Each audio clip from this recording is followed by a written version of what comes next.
we can know that. And then, Okay. sorry. I'll call this meeting to order at 6:32 p.m. on October 23rd.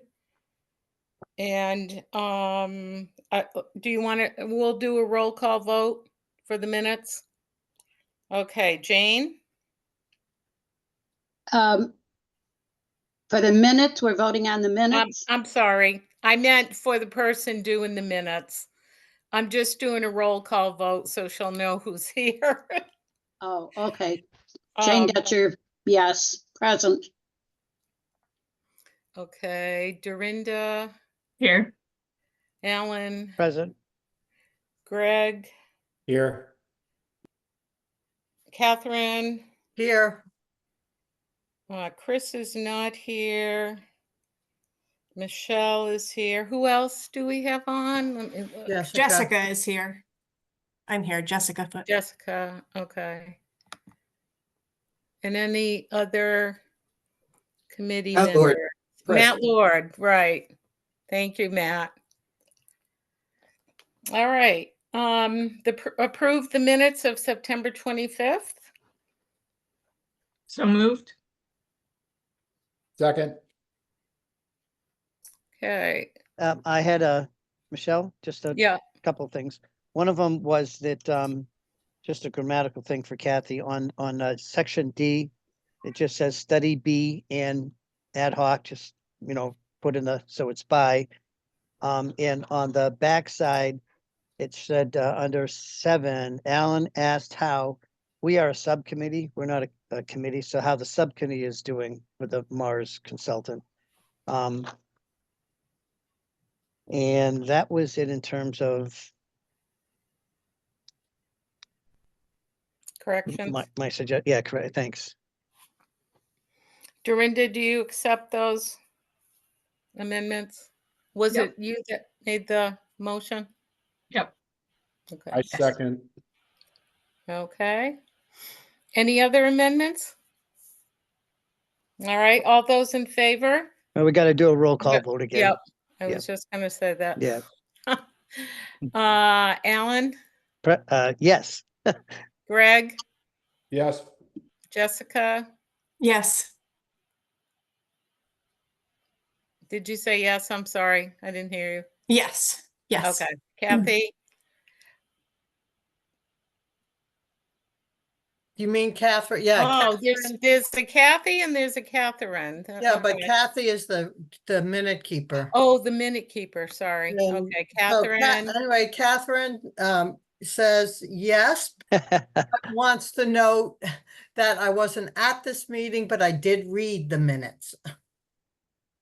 Okay, thank you. Jane, Yes, Matt, Yes. Dorinda, Yes. and Michelle, yes. Okay, and now we'll go to section 4 for a final review of that. Can I ask a question about the minutes before you move to that? Michelle? Yes. Yeah. So I had a different expectation and I don't know, maybe there was an email, but I thought we were going to open this meeting up with Steve notes to start next meeting. It will be about the assessment methodologies and Matt Abrams plans to attend this meeting.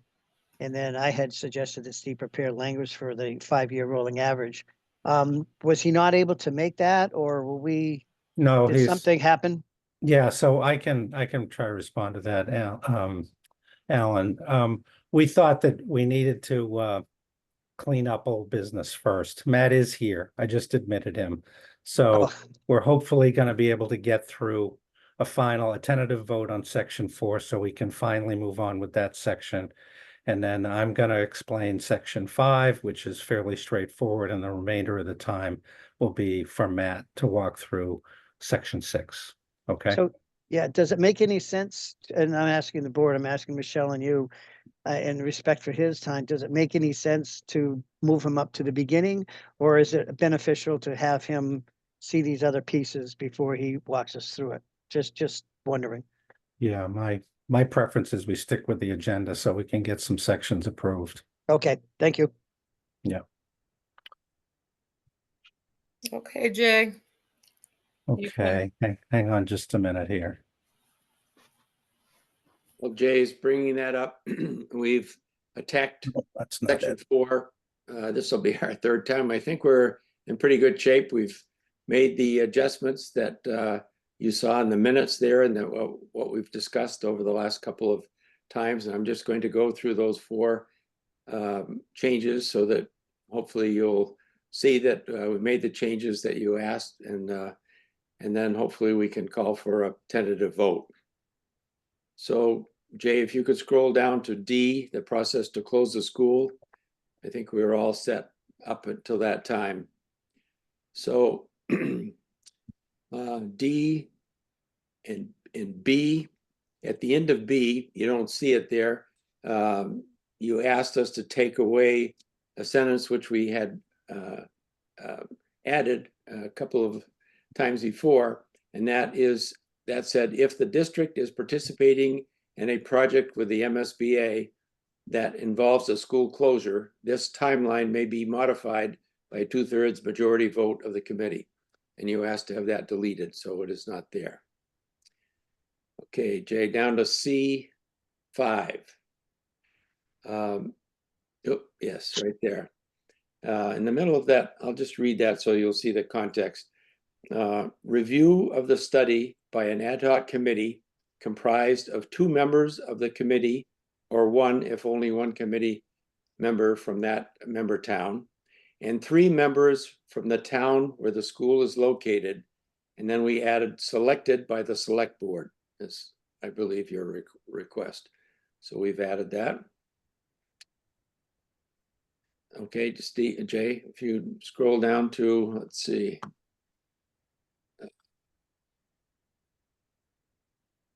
Yes, D. And it used to say prior to the vote, and you asked to have us add the word final. So prior to the final vote of the committee, and we also added at your request, and with 30 days notice, the committee shall vote, shall hold a public forum. So prior to the final vote of the committee and within 30 days notice, and with 30 days notice. So we've added those 2 things to that D. And then E says a school may then be closed on June 30th. And you asked us to change the wording that we had to of the following fiscal year after the committee vote.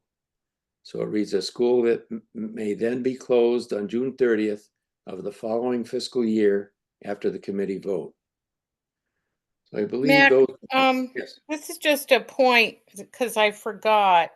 Going back, you said 3 members of and 3 members from the town where the school is located. Oops. Did we decide there's going to be 3 members from each town? I thought we went back and forth. It was 2 or 3. I Well, thought, the big discussion was on the fact that some member towns only have 1 school committee vote and some have 2. So I thought what you decided was that if there are at least 3 members, there will be 3 members there and 2 members of the select board. But anything less than okay, 3, there will obviously would be only the number of school committee members that are available. okay. You don't think we need to clarify that? Yeah, I'm I'm just not reading wondering it if that you- way. Pardon, Jane? I didn't read it the way it was just explained. Yeah, I didn't either. That's why I'm questioning it. To me, that says there's going to be 2 school committee members Yes. and 3 members, 3 citizens from the town where the school is going to be closed. That's Yeah, correct. Oh, sorry. oh, I see. Okay, It I- is only 2. You're right. okay, It yep, says 2 or 1 for those 2 Yeah. towns that only have 1 vote.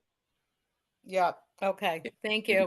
And Sorry. 3 other people. They could be they could be select board members or not, but they would be selected by the select board. Yeah, I read it wrong. Sorry. Okay. So, Jay, should we take a tentative vote, and then I'd like to. Can show you- I make a Sure. Can I make a comment? Let me get back to where my comment belongs. It's way up at the beginning in B under leases.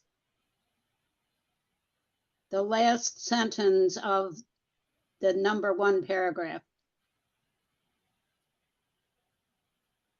Any single necessary repair or maintenance work undertaken in any fiscal year with an estimated cost that exceeds 20 shall be considered a capital cost and shall be paid solely and entirely by the town in which the building is located. The problem I have with that sentence is that if this necessary repair happens anywhere between September and May, there's no responsibility to notify the town. It just says it's going to be undertaken and that the school's going to do it. If this is a town building, there ought to be some phrase in there that says in consultation with the town or towns. Isn't that understood? Well, you would like to think so, but unfortunately, I have recently had a contract thrown in my face that had wording that I thought was understood, and they insisted that it wasn't there, so it wasn't understood. So that's why I'm raising it. Hmm. I was trying to find where she was reading. There's 1, 2, 3 in front of us. What was it? Number 1 that we're looking It's at? the last sentence in The section last 1, and sentence we've been Okay. over this one. before. All right, any, I think Tupper has a question.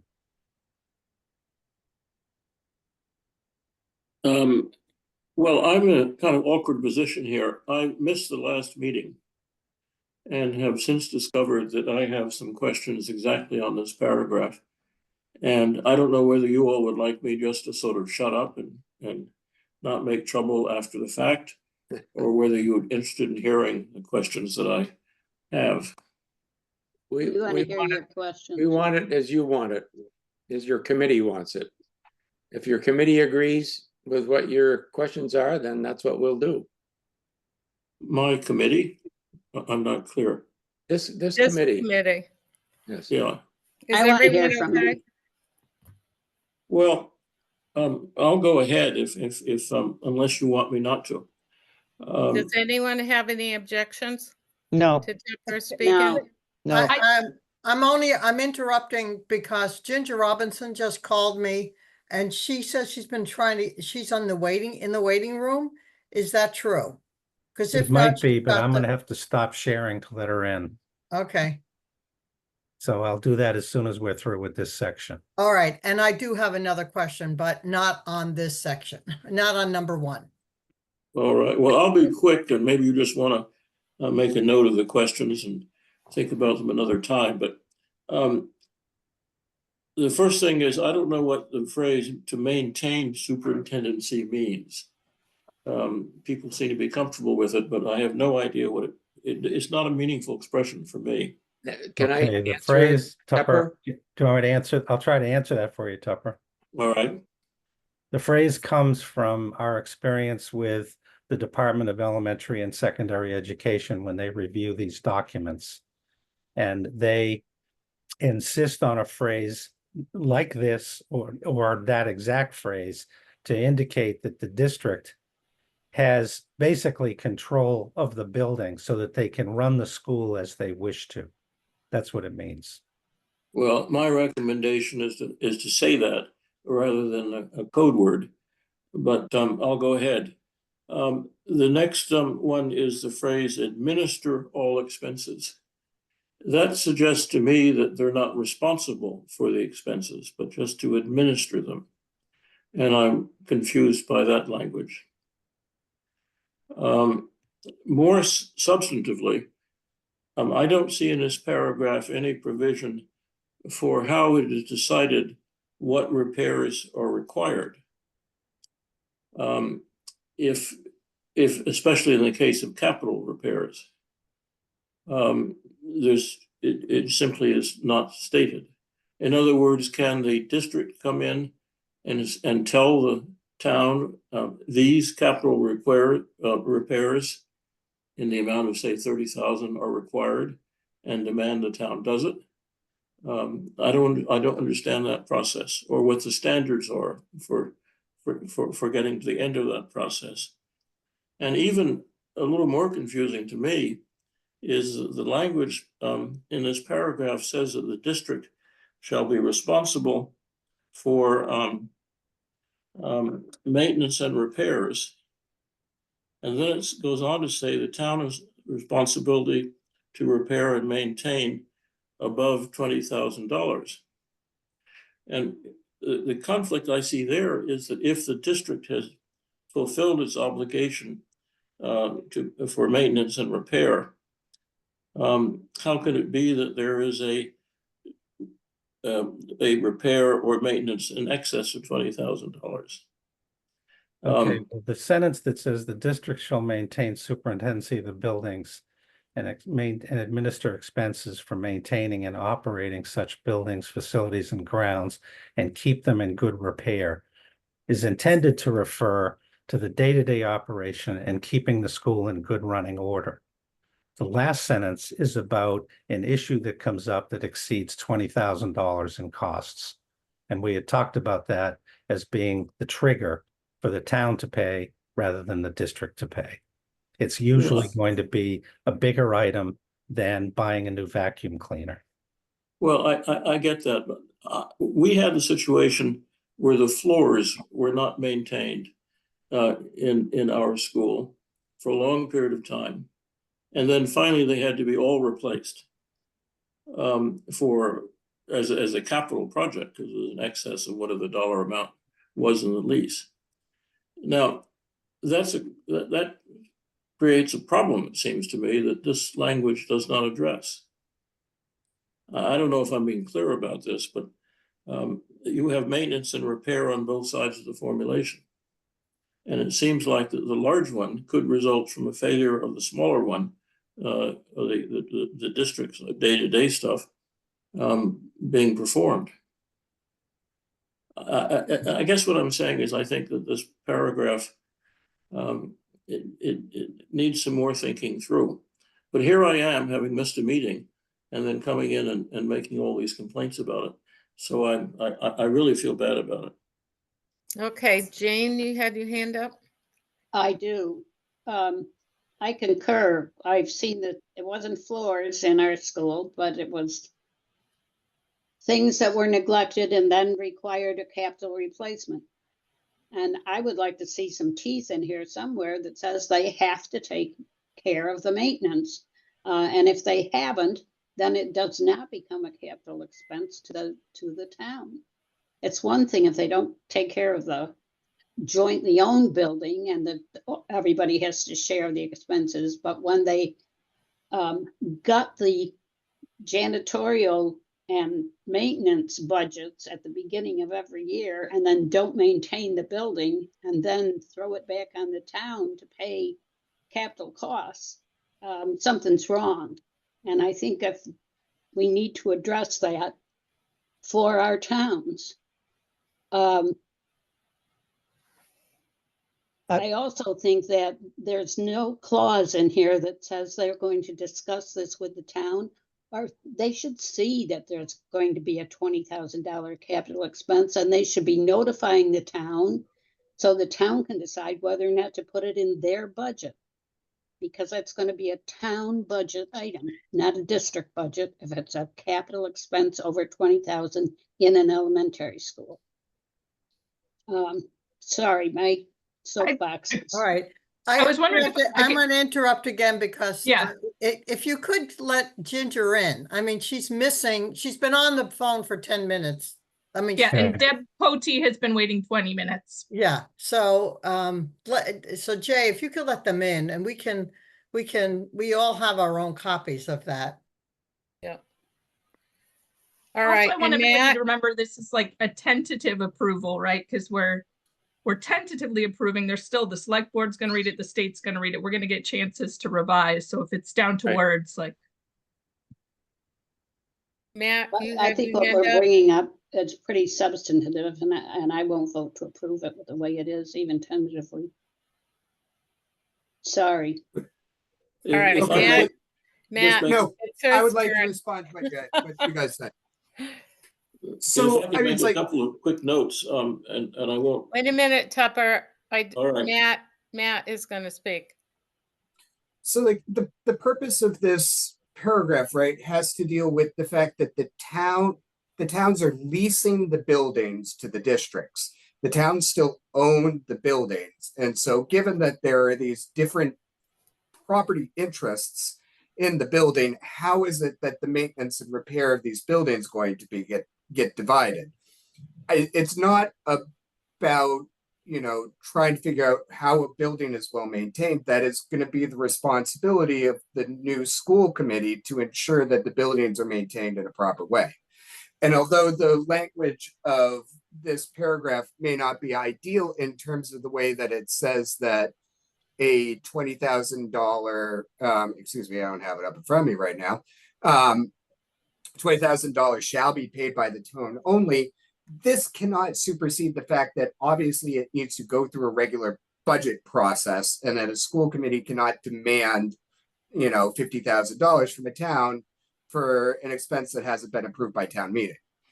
Right. So like these things exist here. And I'm going to say, I do think it's reasonable with the intent of demonstrating why different costs might go to the district versus a town.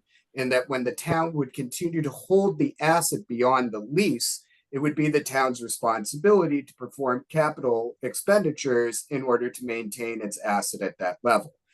I agree with both of you that we should absolutely seek that the school committee maintains these buildings in the best possible manner. But I think that this paragraph, in terms of its intent in order to determine, how costs should be allocated based on different property interests, is very reasonable. Do we have any more comments here? There are also Oh. extenuating circumstances. A boiler blows up in the middle of the school year, or a roof blows off in a town-owned building. I mean, that's going to have to be fixed in the middle of a fiscal year, obviously. I'm trying to figure out how to put my hand up, Michelle. I don't know All why. right, If Tupper, I- do you still have a comment? One more comment, because your hand is up. Was that addressed to me? Yes. Is your Yeah, hand still up? Okay, yeah, I sort of do. In B3, I'll just list them and not suggest that we have a conversation. In B3, we don't know who pays for insurance. In C, that is, I have a real problem with that because it looks like the school committee has total control of grade configurations. Mhm. Which means that the school committee by majority vote could take away the Gill Elementary School 6th grade. And that will not sit well here, I'm sure. And finally, in G, there's a little confusion about when payments are made. I think it says November and April. It may mean that it's supposed to be half in November and half in April, but that's a small pick. That's all I have for now. And again, I do apologize. Like it's really bad to have someone miss a meeting and then come in with all this kind of stuff. Jane, do you have your hand up, or Alan? I do have my hand up, and Okay. and most of this will be covered in capital expense as far as B1 goes, but perhaps we could have a reference to that section. Okay. Is my hand up? Your hand is up, Alan. All right. So, just to make sure we're all on the same page about this, because this does happen more than it should. And that is exactly as said in terms of when budgets are cut, maintenance sometimes along with others takes a back seat. And then if it goes on too long, then that deferred maintenance does can snowball into a a capital expense. So if we had language around something like deferred maintenance on items that should be maintained by the district that result in a capital project because it exceeds 20,000 shall, and I'll let you think about that and maybe finish that sentence. It then removes that, saying you can't do that because your obligation was to keep the school in good repair. And if you don't do that and you allow it to go over that, then that's a district responsibility. The shaky ground on that a little bit is that if it stays in there and becomes a district responsibility, then all the towns are paying their share on that. So it's just got to be stronger in terms of the district's responsibility in keeping the school in good working order. And it is on a day-to-day basis that's done. That's all. Okay, so, and because we want to try to get to a tentative vote on this section, we've been talking about this section for, if I'm not mistaken, 3 months. So if we said something, and I'm thinking out loud here, but the district shall maintain superintendency of the buildings, municipal expenses. And is something to the effect that they're responsible for maintaining and operating and keeping everything in good repair, okay? And then secondly, that any single necessary repair and maintenance work shall be undertaken in consultation with the member town in any fiscal year with a cost that is over 20. Okay. I'm just trying to listen to your comments. My own view is the paragraph is good as written, but if you want some changes that will help us approve it, those are some of my thoughts. Catherine, you have your hand up? I do, but it's not on this section. I just dropped in the chat. It's back to the it's section D, but I can wait. As if this is the section we're still talking about, I'll hold off on that. Yeah, I think we need to, what are we doing with B1? So what do you think about Jay's recommendations? I hate it. I think it's litigation futures, because now how are you defining whether or not it was a cost incurred by deferred maintenance? And the only way that two parties are going to be able to do that if they're at odds is in a court. So now you're asking towns to be suing the district and vice versa, and it just seems horrible. Yeah, Agree. Yeah, I've been sorry. I don't know where my hand would disappear too as well. So Yeah, oh, there it is. I I think see your hand, Greg. it's up now. Sorry. Yeah, Yeah, I mean, each town has their own capital improvement and committees that have their own thresholds. Anything over 10,000 has to come through us anyways from the district if they want to make any changes to the elementary school.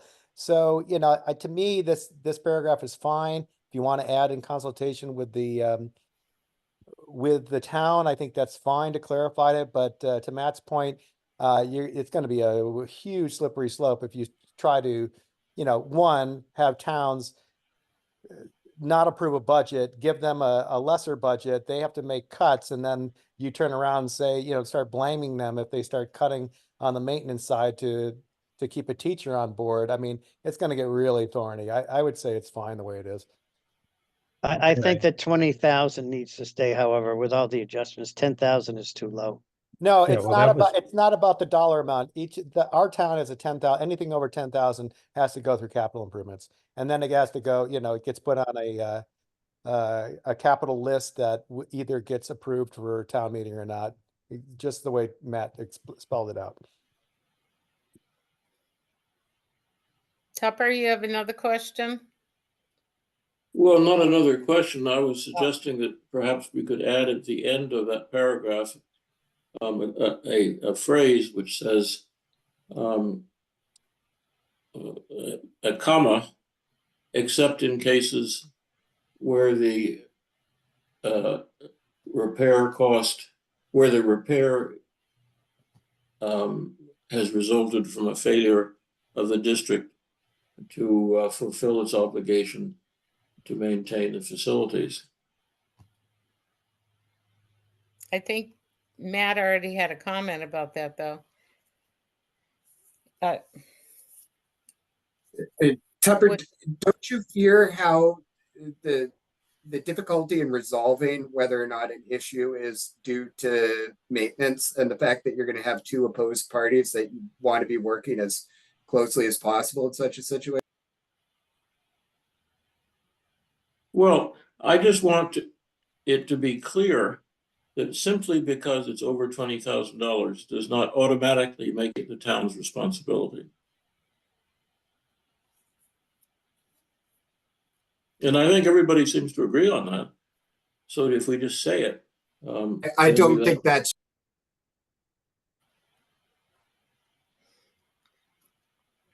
Matt, were you saying something or? I was just pointing to the fact that I do not believe Tupper's assumption that everyone agrees that simply because a cost is larger than $20,000, it should be the town's responsibility. I do not agree with that statement. I think that capital costs should be the town's responsibility. even if they result from a failure of the district to fulfill its obligations. Yes. I agree. Jane, you have your I hand up? agree that we do not want to set up a scenario where the towns are going to be suing the district and vice versa. I also think that we are belaboring this in the wrong place. Mm. I think in the sections that talk about capital costs, what they are and how they'll be handled is where we should be putting this language, not here in the lease. We're talking about a lease here. So I don't even know why there's any sentence in here about capital costs and $20,000 on whose responsibility it is, unless you're wanting to say that that needs to be defined in the lease. And if that's what you want to say, then say it. Don't put all these parameters on it. Give it some latitude. And I apologize because I probably missed the biggest discussions on this also. No. But I'm also sitting on another district agreement committee, and you ought to hear what they're putting in there. Okay, so can we let Capital section. Matt Well- Mac finish his explanation of section 4? Okay, Catherine had a comment on D. I know, Catherine? after the last discussion, I feel like this is just minor, because I too missed the last meeting and I apologize for that. But I was enjoying red wine in Spain, and that was a much better use of my time. So anyway, can someone just clarify if this ad hoc committee is just composed of members from the town impacted by closing this school? Because it's one, Yes. okay. All right, So 2 school committee members or 1 from that town, right, okay. 3 townspeople from that town only.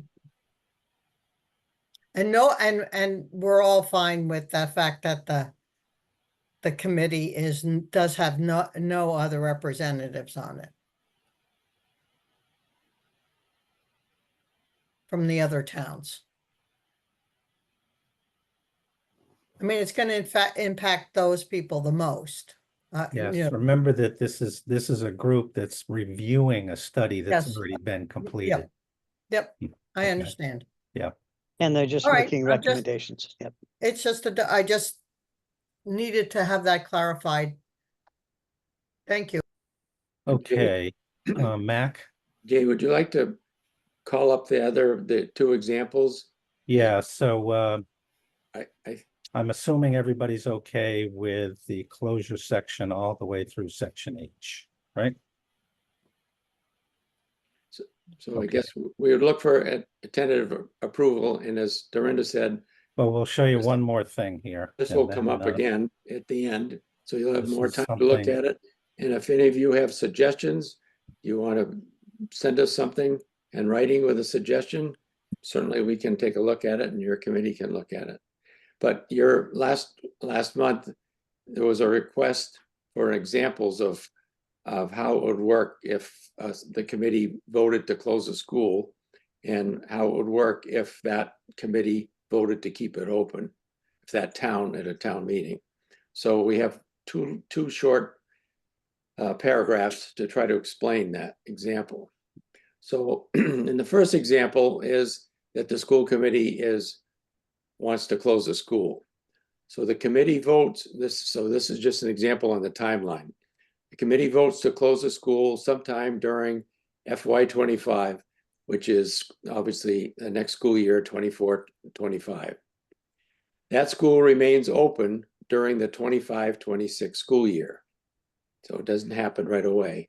That school will then close on June 30th of 2026. So we're trying to make the point that this is what the language says in there, that if the school committee votes to close the school, it will not close immediately the next year. It will close the following school year. And then the other example is if then that town meeting votes that they want to keep it open, and as you saw that the language says that that town would be responsible for paying for the salaries and the benefits of just the teachers. If the town is willing to do that, then the district will keep that school open. So here's the example of the timeline here. The committee votes to close the school sometime during the 24-25 school year.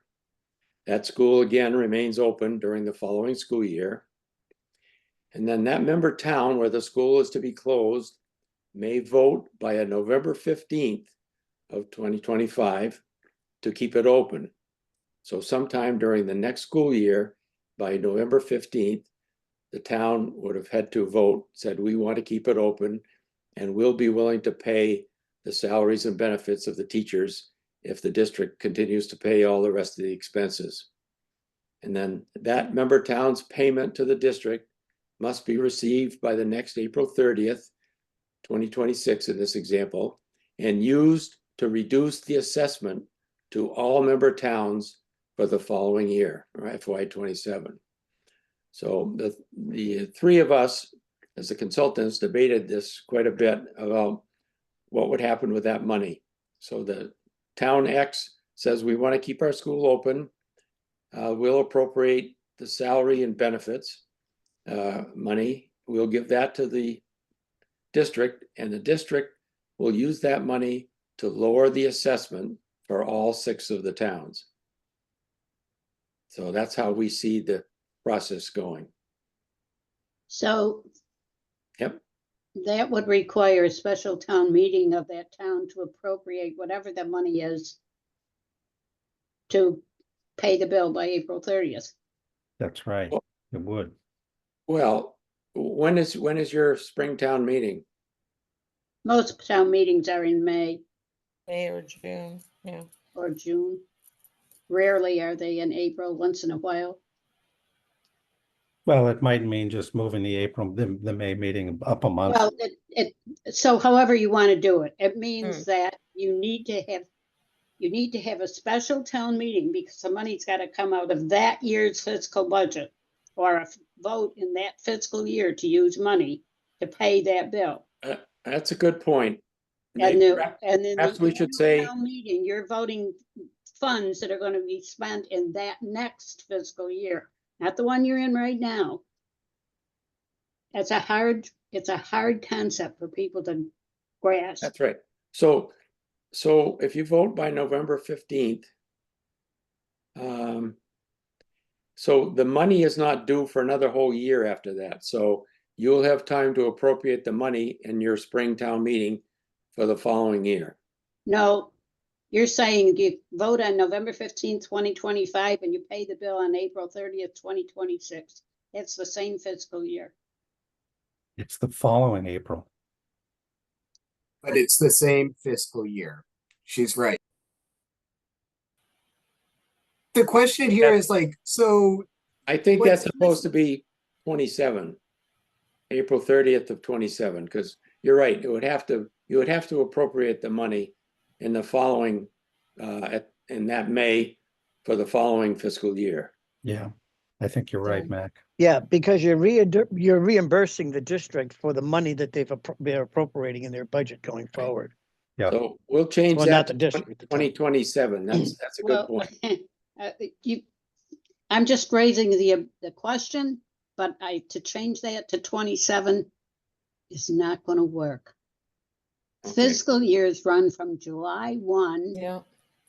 to June 30th. Yes. So the fiscal 26 budget year is July 1, 2025 to June 30th, 2026.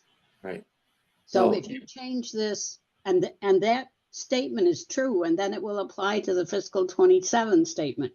My question just was, okay, is it reasonable for a town to be able to have a special town meeting and vote the amount of funds that I'm guessing they're going to need to pay that bill on April 30th?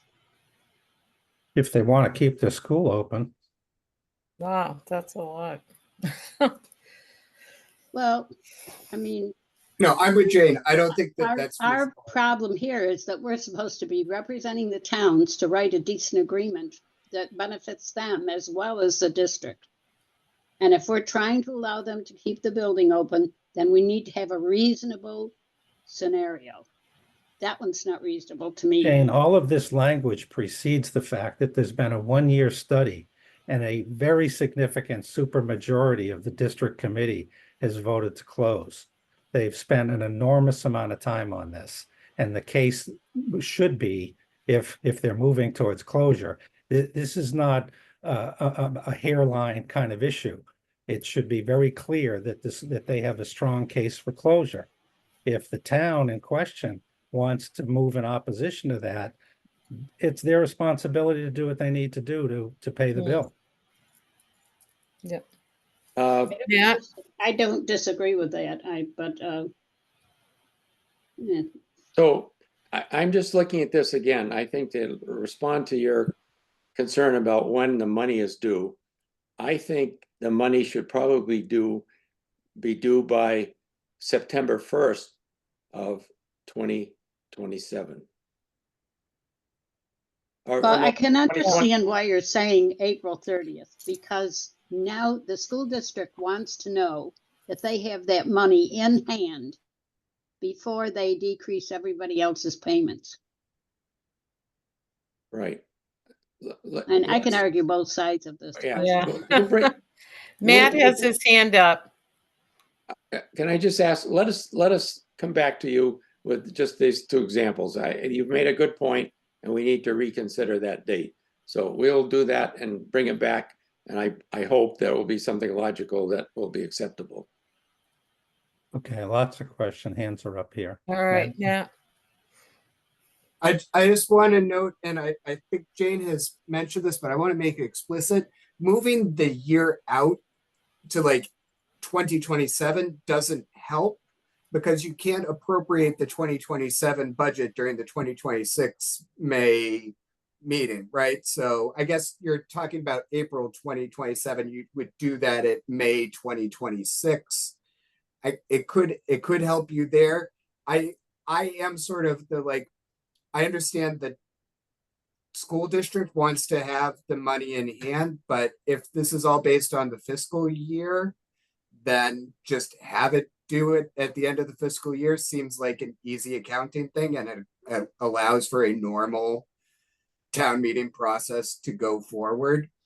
Montague has a very well-staffed town hall, but to do town meeting a month earlier would be extremely difficult.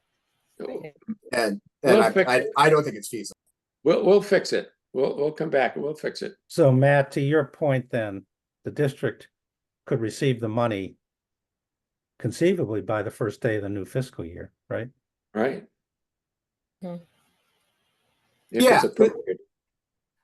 Right. So like, right. And it goes with the regular timeline of town meeting, where the town meeting's going to be approving the budget for the next year. Yeah, I think that would be a good fix, to make that a June 30 or a July 1 date. Yeah. Yeah. Dorinda? Since we have a guest, can we have a hard cutoff at some point about discussions here and, um, agree to say we're not going to finish it. Yeah, Because- Dorinda, to your point, if we can, I do want to put a ribbon on this section if we finally can. So understanding that we're gonna adjust the date in the last bullet of this document. Can we ask for a vote of tentative approval on section 4? Because after that, I think I'd like Matt to speak.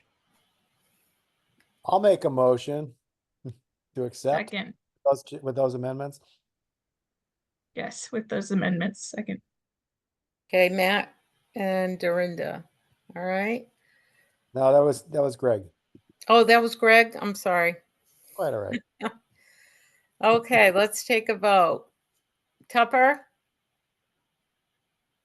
Yes. Is we that, can't hear you. He said yes. He said yes. His mute button is, on, but he said yes. Okay. Alan, Yes. Greg, Yes. Jessica, Yes. Catherine, Yes. Jane, Yes. Matt. Yes. Does anyone say, did he say yes? All right. Yes. Dorinda, Yes. Ginger, Yes. Deb, Yes.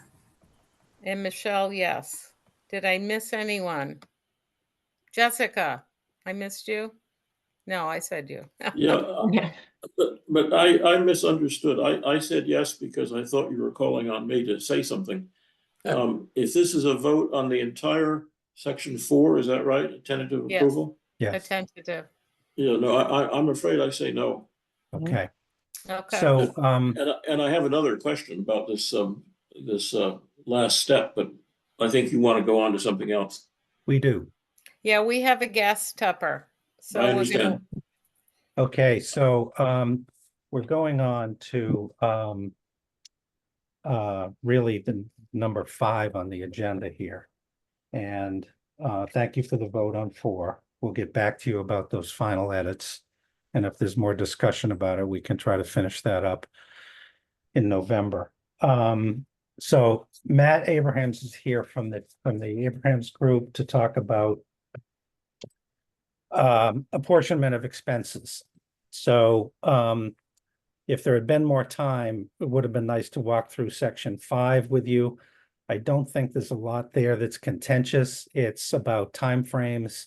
It's about the statutory assessment method, the obligation of the district to have a public hearing, et cetera. So there are provisions that need to be in the agreement, but they're pretty straightforward. We're going to jump over that. And Matt is going to follow up with a discussion on apportionment. And this comes from the report that the Abrams Group wrote for you folks earlier. And there are, to emphasize something here, there are a number of apportionment options in this report. Hopefully you've had time to read it. And Matt's going to take us through one of those options and explain it. It's based on the minimum local contribution. And given that it's 7:20, I'm going to turn it over to you, Matt. Thank you for being here. Okay, good evening, everyone. This is Matt Abrahams from the Abrahams Group. Thanks, Jay, for the intro. So the report that Jay referenced was one that we had worked on. It's going back many months at this point. It might have been about a year ago. I see Greg nodding. So the report is a lengthy one in which we cover a lot of numbers, but really trying to get at how the apportionments work, and then what potential assessments for each of the towns look like based on different assessment methodology or different apportionment methodologies. Now, those methodologies that we used in the report were based off of what we were asked to do. There was a list of certain ones that we were asked to run. And then there was one that was our discretion, meaning Abraham's Group, we give you permission to run one of your own, but not one that we're selecting, but one that you can select.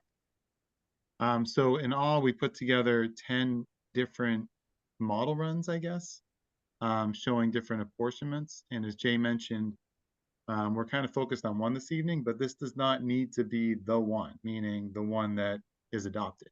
It's just the one that we put together for the group's consideration this evening. So Jay, how do you think it's best to go about it? Should I go through the Excel sheet that we put together for this?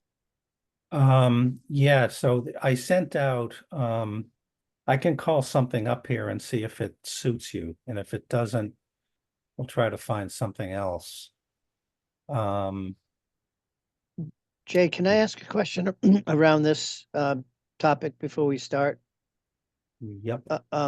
Matt, there were, I assume there were different parameters that you were thinking about in terms of, you know, having a statutory method, you know, you were selecting and looking at how it impacted the towns. So you had like a metrics that you may have used to select this one as perhaps one of the better ones out of all of them. If that's a accurate assumption, can you just give a little bit of your thinking why this one was the one selected? Sure. So the reason why we selected it, or I don't know if select is the right word, but we were asked to come up with one on our own. This was the one that we chose. The reason being because the others that we tend to see were already part of the scope. So we've seen one of the ones that we asked to do was based on a 1-year resident enrollment. One was based on a 5-year average of resident enrollment. One was based on a 1-year look of foundation enrollment. One was based on a 5-year average of foundation enrollment. These are all ones that we tend to see in this work. And then to us, the other one that made sense other than those, because those could have been ones that we have chosen, doing it based on the minimum local contribution or the required district contribution is another way to say that, also was a good option in our mind. And that was the one that we ended up choosing because we think it's a good option, but also because other options that we may have chosen were already part of the scope. But this one in particular is good when I'm talking about the minimum local because it's a 5-year average. We tend to like averaging in general because if you do a 1-year look, then you're prone to some spikes, maybe a little bit of a roller coaster effect if things go up quickly or if things drop in 1 year a significant amount. That gets smoothed out over 5 years, right? You won't see that jump as much. I mean, eventually you might see it, but it would take a while to get there. And then the required district contribution itself is good because it doesn't just factor in one thing. It doesn't just factor in enrollment, for example. It does factor in foundation enrollment, but it also factors in other things. It factors in wealth. It factors in the EQV and the income that are part of the formula that DESE uses to determine the minimum local contribution each year. So it's not just one piece of the puzzle per se, there are multiple.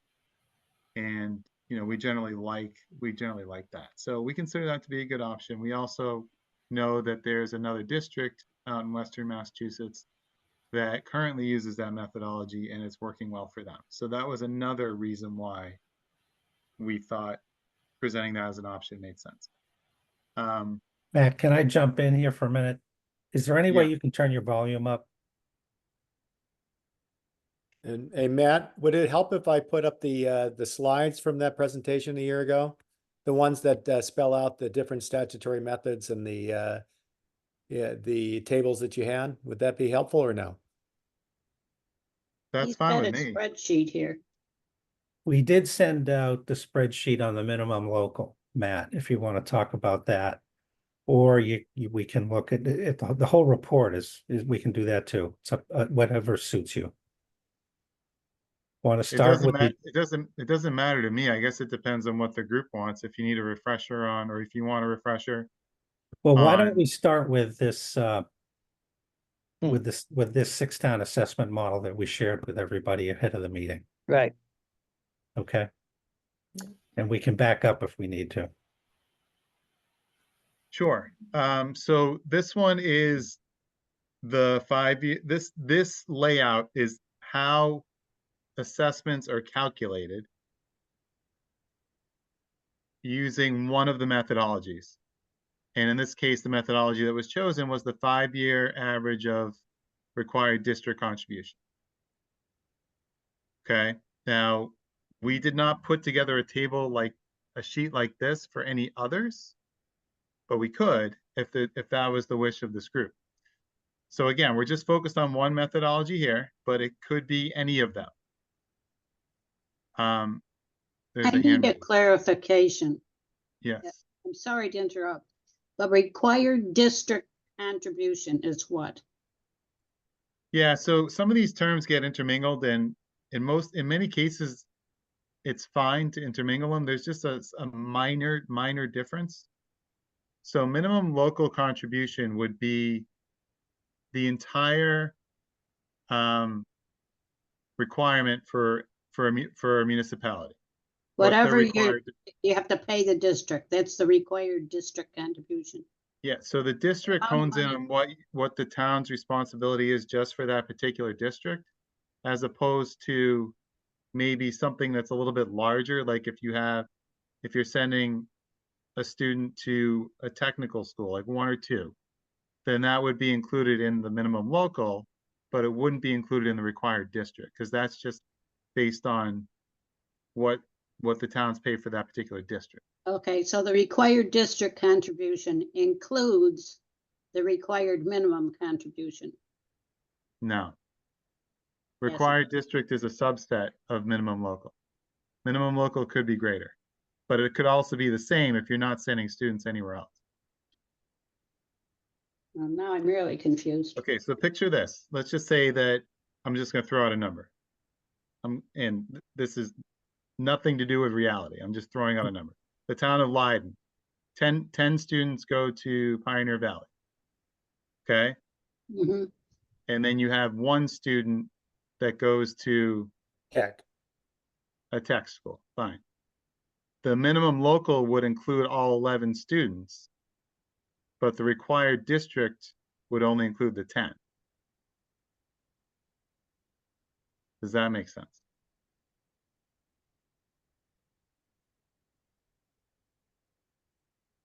So this has nothing to do with the budget? Well, if we get a little further along, you can see that it will, Jane. Yeah. Okay, and I'll try to wait. So Matt, just to try to clear that up in terms of my mind, it sounds like you're saying the minimum that includes the 11, that's the state's saying that's your responsibility in total, but the 10 is that's your share at the local level for that district. Yeah. Well, yeah, I mean, if you have 11 students in your town, Alan, that your local contribution covers all those students in your Right. town. I just Right. said that. Right. Yeah. Okay, well, it sounded a little weird the way you framed it. Sorry. Okay, Matt. All right, so here I'm going to walk you through how the assessments are determined. That's what's on the sheet here. Okay. Mhm. So Jay, you're controlling the screen, right? Right. Okay, can you just scroll down a little bit, please? Stop right there. That's good. So let's focus on the left-hand side. You start with the budget. That's the number 1. And that we included all costs there. So that's $37.8 million. These are 24 numbers, FY24 numbers. Then you start reducing the amount based on revenues that are available. Also funding sources, because we look at E&D, for example, as a funding source, not a revenue. Chapter 78 is the first one. 12.1 million comes off. The required district contributions comes out. That's the total for all towns together. And you can see the table just to the right of that. That is the required district contributions with each town laid out. Okay. Then other income would be everything else from a revenue standpoint. And that's the top table. So Jay, if you just want to scroll up real quick. You have other things in here like Medicaid reimbursement, interest, any tuition revenue, charter reimbursements, et cetera, et cetera. I don't need to read all of those to you. But we total them up in that table, and then we have them on row 4. Matt, can Okay. a quick question? Your E&D number here, does that empty out E&D, or is that just sort of an estimate about what E&D can afford to contribute? I think, Jay, what I did there without looking just off the top of my head would be the E&D that was used or Oversight. appropriated for each of the districts that we're talking about here. So, Okay, thank you. All right, yeah, great. that's not Nice. just one district, that's a It's combination a of what was combined, actually, right? yeah, of what was actually appropriated for the fiscal year. Okay, thank you. Yep, no problem. All right, so then row 5 should be row 1 minus 2, 3, and 4. So that's really what's left over, that $10.4 million left over of the budget after you've reduced it by the revenues and the funding sources. So then you have $10.4 million. How are you going to divvy it up? That's where this methodology kicks in. What we have to, each town's going to have a share, a percentage, based on whatever metric is being used. In this case, it's the 5-year average of the required district contribution. Okay, but it could be something else. It could be 5-year average of foundation enrollment, for example. But in this case, we're using a 5-year average of the required district contribution. Now, you don't see the percentages here because they're calculated just above in that top table on the right. Jay, you don't need to move. That top table on the right is how these percentages are being calculated. All right. Why are so you using the 11 million and not the, why aren't you using the 11 million total?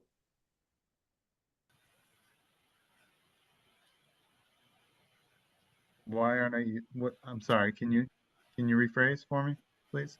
Yeah, the on your left-hand table, you're showing 12 million too, right? For the required district contribution, but that's just for 1 year. The average one is 11.4. Why isn't it 11.4 on the left?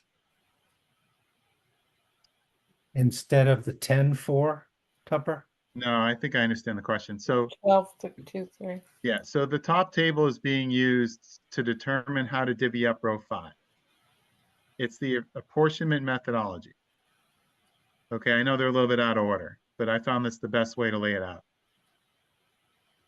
So the top table is being used to how to divvy up row 5, number 5 on the left. Okay, the required district contribution, number 3, is what the state has said each town needs to pay in FY24. I got it. I'm sorry. I will withdraw the question. Okay. Okay. So the top table on the right shows, and I did the calculations off the side. So you can't see how I came up with the 5-year averages, but I took each of the last 5, averaged them out. Those are the numbers there. And then you just do a percentage. So for example, Gill, 986,000 is 8.6% of the $11.4 million. And Montague's 5.35 million is about 47% of the 11.4 million. Okay, so carry those percentages down to row 5, down below. We're applying those percentages against the $10.4 million to determine each town's share of the amount above the requirement based on the methodology that's being used here. So in other words, Gill's responsibility is $8.6 million of the 10.4 million. I'm sorry, I said that wrong. Gill's responsibility is 8.6% of the $10.4 million that's on row 5. Okay. Montague's responsibility is 46.9% of the $10.4 million that's on row 5. So on and so forth. That's how you determine each town's share. And that's how you determine each town's share of the amount above the requirement. So that is those 2 things there, the required district contribution plus the amount above the required district contribution is most of what each town's assessment will be. But not all of it, because we haven't done transportation costs yet. But that's what's done next. Okay, I'll keep going unless someone has a question. I do So have one question. Yeah, go ahead. What, when you're saying the district expense, that all districts that the town belongs to is counted in that total?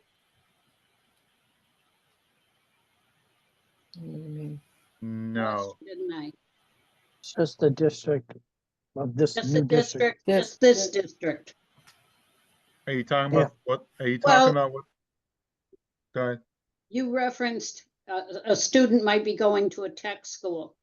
Yes. All 6 of these towns belong to 2 districts. Okay. We belong to either Gil Montague or Pioneer, and we all also belong to Franklin County. Okay. So these totals are just Gil Montague plus Pioneer. Franklin County check isn't included in here at all. Right. Yes. Either or. Yeah. Either Gil Montague or Pioneer Valley, depending on which district the town Okay. currently belongs. And when you said tech student, you meant one who might go to Smith, who would be tuitioned in because they have a program that Franklin County doesn't have. No, they Sure. mean Franklin Tech. I was just giving an example. I wasn't trying to capture anything that's actually happening. I was just giving Well, an example. when your example captures what's actually happening, that's Okay, that may be the case. That wasn't necessarily my intent. No, Jane, it's capturing everything. This is strictly for just the district. It's not about Franklin Tech or anything else. I Those know, are, but he used the example of tech student, and that's why I had to ask the question. but he didn't use it in this example. He just said that it would not be included in this example. He said anything that's being sent out of district is not included in this example. Oh, that's not what I understood. Thank you. Yeah, all right. I Thanks, heard Craig. it the other way. So another way to say it would be if we did this based on minimum local contribution, then it would include those students that are being shipped out of district. But we're not doing it based on minimum local. We're doing it based on the required district. I know it's confusing. We got a lot of terminology we're throwing around here. Tupper? I don't get it. You're on mute. I wonder whether any of the towns here are considered or beneficiaries of the 82.5% cap when their required district contributions are calculated. I did take a look at that, Tupper. There is one community that hits the 82.5, and it's Leiden. The others do Yeah. not. Right. So that would be a small warping, would it? A small what? Sorry? Well, if they're not all treated the same in terms of their wealth valuations because of the cap, there would be a benefit to that town, I guess. So yeah, there is a discrepancy between how it's calculated for Leiden and for the other communities, but that doesn't necessarily mean that that'll be the case, 5 years down the road. That's just the current situation. All right, thank you.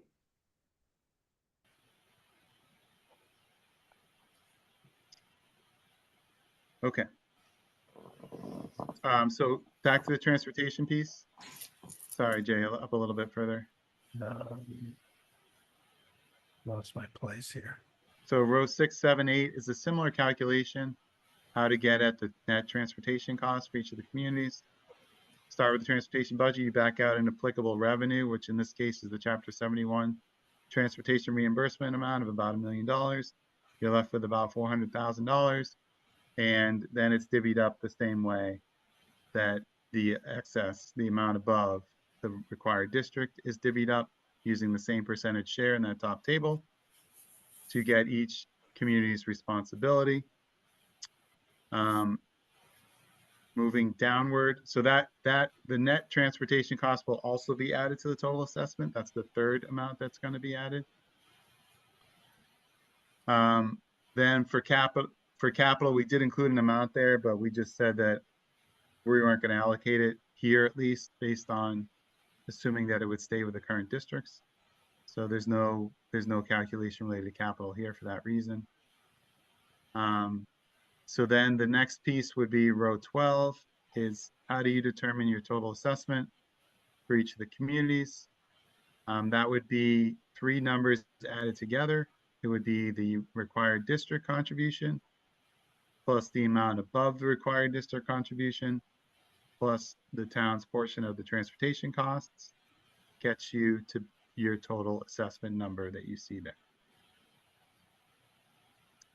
And we've also included a table for current assessments. So a comparison could be done to show what the difference would be under this scenario.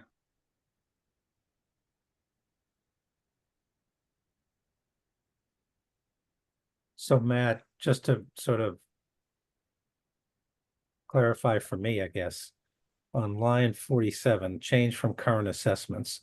Those current assessments are based on 2 regional districts, not, right? So Yeah, for current Gil and assessments. Montague, it's their assessment for Gil Montague Regional School District.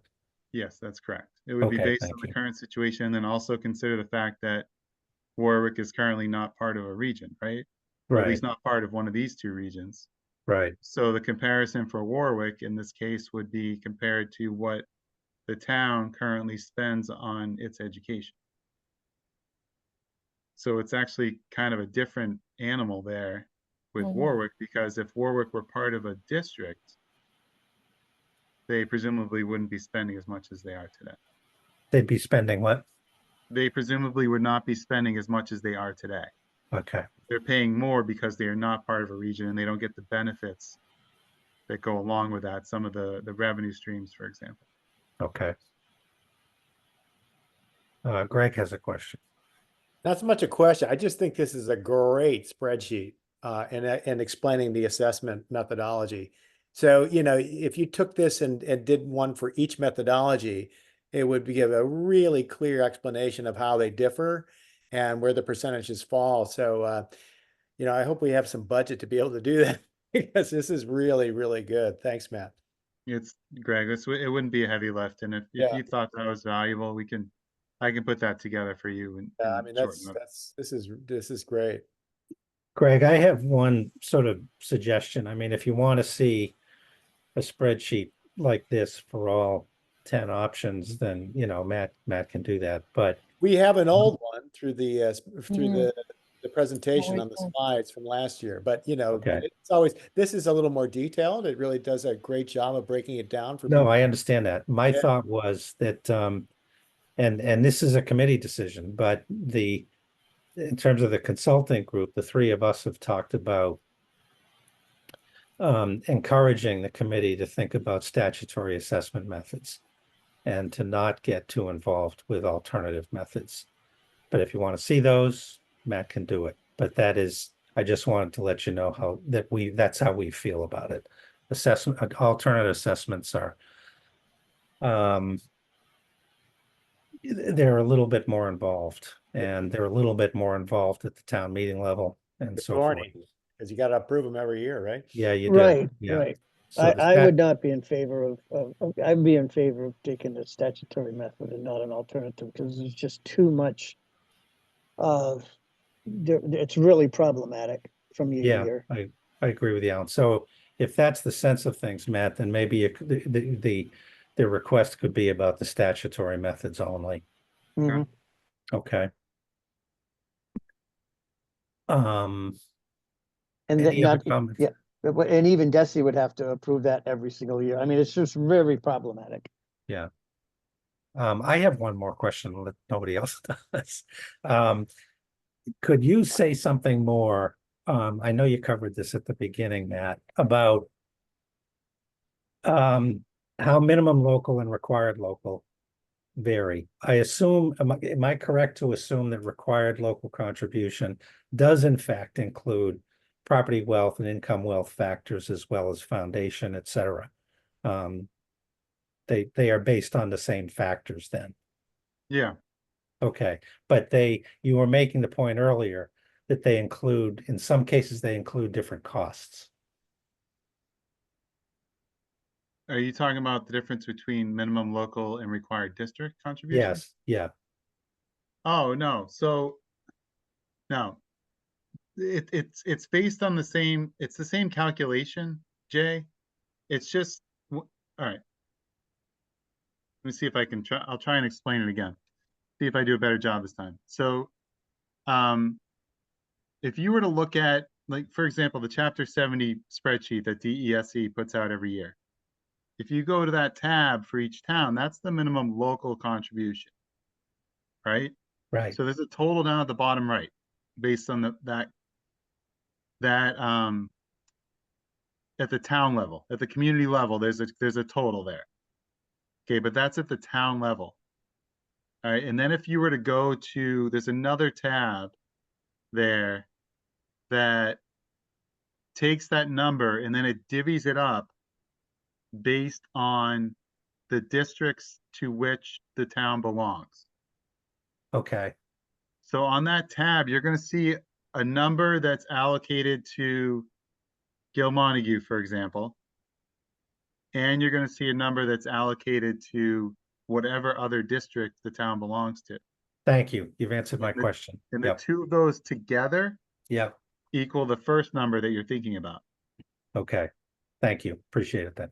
So it's really based on the same thing. It's just, that's why I said the required district is a subset, Yeah, because it's less, or it could be the same if it's only one district, one region. But it could be less if there are multiple regions that they belong to. understood. Thank you. Is that allocation based on student populations? It's based on, I believe it's based on, Well,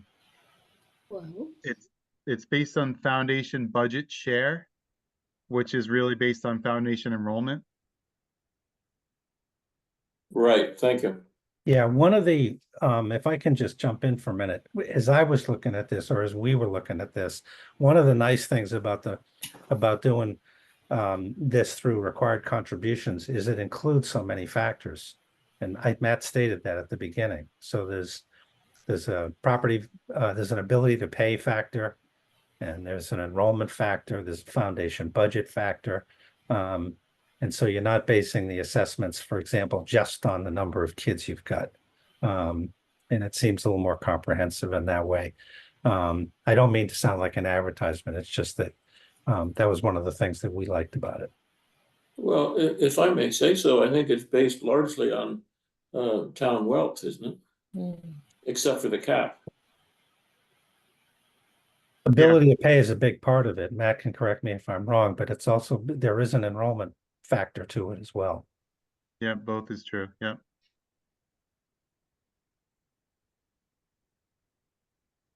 This is an interesting approach. I like it. I'm letting it marinate, but this is I don't know how many are doing this. This is kind of a creative path to figure it this way, because it's like everyone's on the same side because you're seeing the whole picture. It's a very holistic approach.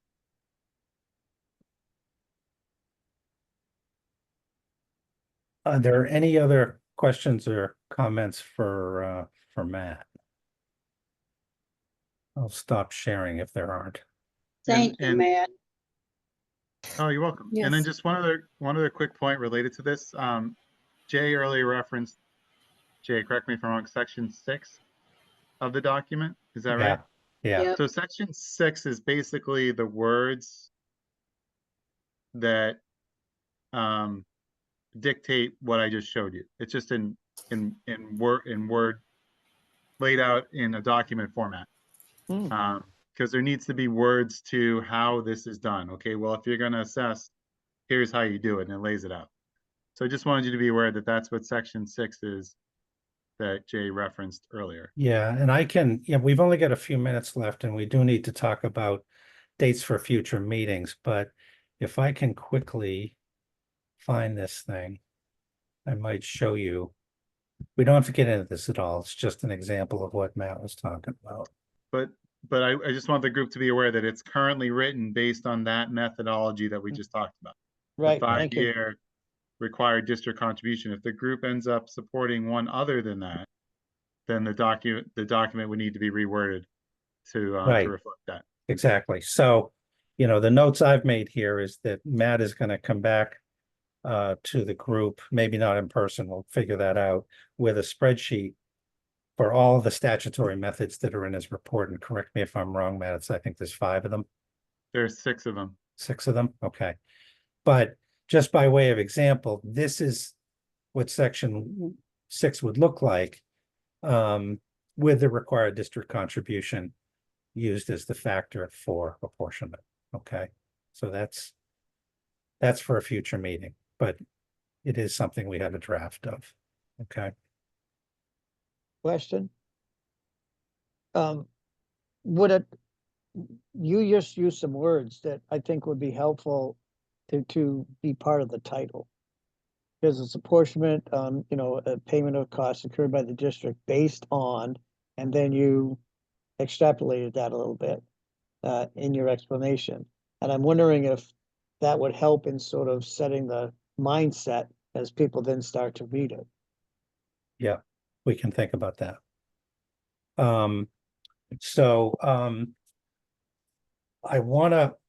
We're not going to get to section 5 today because we're running out of time, but I wanted to bring up next meeting stuff, because the next meeting, as some of you have noticed, perhaps, is the night before Thanksgiving. Okay. We noticed. And the next meeting after that is Christmas Day. Okay. Oh, geez. So that's really, really awesome Yeah. planning. And I was hoping, we don't want to go 2 months without a meeting at this pace. I was hoping for some suggestions.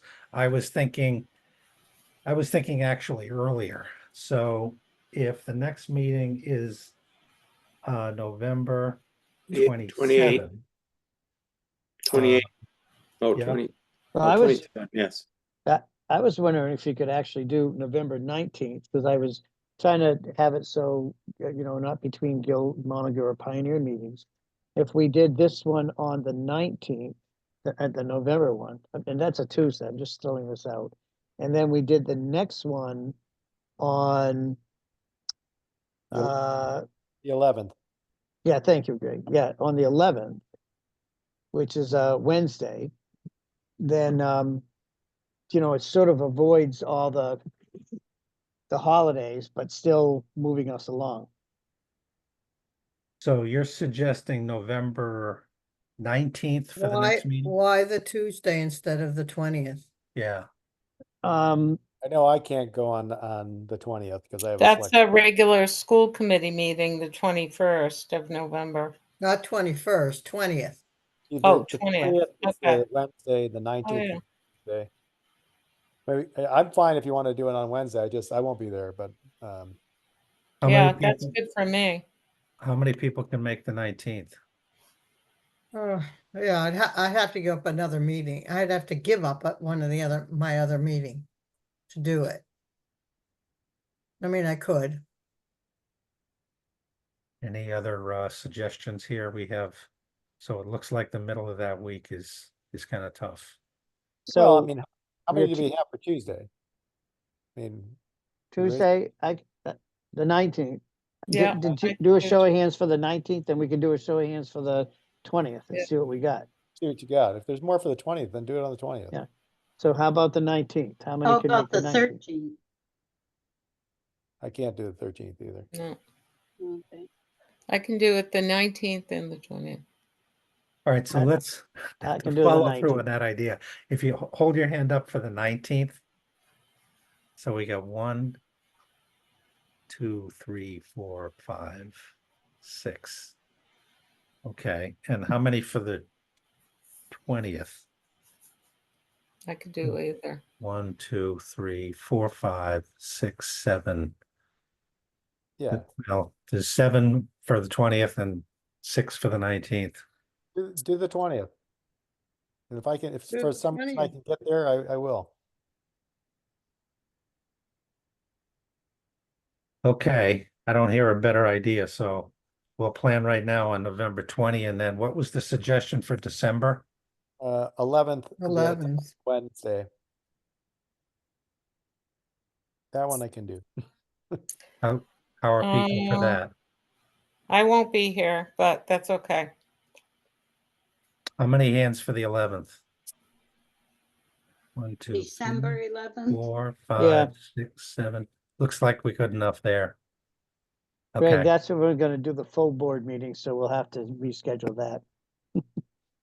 okay, so that I have November 20 at 6:30 and December 11th at 6:30.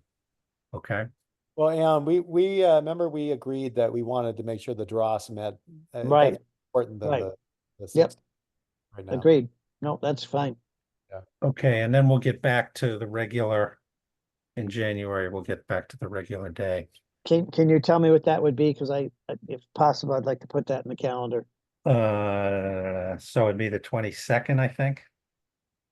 That's pretty far out. Let's see, how much is that? That's, Fourth that's, Wednesday, isn't that what we do? Yeah. yeah, but we're meeting on the 2nd of December, right? Then 1, 2, It's fine. Give us a break after the holidays, Alan. Come on. Yeah. okay. Yeah, come on, Alan. 10. I was let's thinking get the back to 15th or the regular. 22nd, Let's but get the back to the 29th, regular okay. day. And so what was that, the 29th? 22nd. 22nd. 22nd. 22nd, okay. And that's, Dras. Okay, thank you. Happy New Year. Yeah, okay. Yeah. So, okay, so that's all I'll have. I turn it over back to Michelle here. Should we let Matt go? It's probably. Yes, Yes, Matt, thank thank you, you. Matt. Thank you, Matt, Matt. we'll be in touch Matt. about the November meeting because maybe you can spare a few minutes to walk through those spreadsheets that you're going to generate. Yeah, those were great. Really good. Perfect. Thank you. Okay, good night, everyone. Thanks. Good night, thank you. Night. You. Thanks. All right, now I can't find my agenda. I took it off my. No, I was looking for mine too. Where did I put it? Well, It's it's number 6 that we're skipping, 5 that we skipped. We're matters skipping 5 not in- tonight. We're at 8 o'clock, yeah. Yeah. That's So is funny there any, because I thought that was gonna be the easiest one because you just, put things out and I thought it was a good summary, so. All right, all right, is there anything else that anyone needs to bring up? I just wanted to, if you haven't seen it, we did an article for, and we'll get that to you, Jay, it was running the recorder. Basically as written as an editorial about the work that we've been doing over the last 5 years. And so that was nice that was in there. And I'm gonna be asking Darinder and the 2 people on the planning board to take a look at articles for the school naming of the district. And then another one, something around the website. So try to have that going concurrently with work that we're doing. Okay, yeah, just maybe a final note that to Alan's point, section 5 should not be a difficult thing for us to get tentatively approved. And after that, section 6 will be some work. Following that, there are 3 remaining sections that are fairly straightforward, and then there are 3 that are a little bit more involved that involve amendments and additions and withdrawals. But after 6, we'll be in pretty good shape. No. Thank you, everybody. I don't have anything Good. else. All right, Right. well, Is there a motion to adjourn? 8 o'clock. Oh, 8:01. so moved. Oh, wait, All right. Tupper had his hand up. Do you have a question, Oh, Tupper? Tupper? Yeah, very quickly, would it be all right if I wrote the group a question I have about the last paragraph of school closing section? Up to you guys. Sure. You can write it, nobody You should can write it, respond. but we can't reply. Yeah. Yeah, Right, I understand. I understand. Okay. All Very right, good. thank you. All right. All right, You I give it a guess we're second? taking a All- roll call vote to adjourn, are we? Yep. Go ahead. Alan, Yes. Greg, Yes. Tupper, Yes. Jessica, Catherine, Yes. Matt, Deb? Yeah. Oh, Dorinda? Yes. Did I see you? Is Ginger here still? I Or don't see Deb? her. No. And Michelle, yes. Good night, everyone. Thank you. Good night. And Thank Jane you. is Thank yes. you. Guess we can stop the recording. Thank you very much. See you Yeah. later. Bye.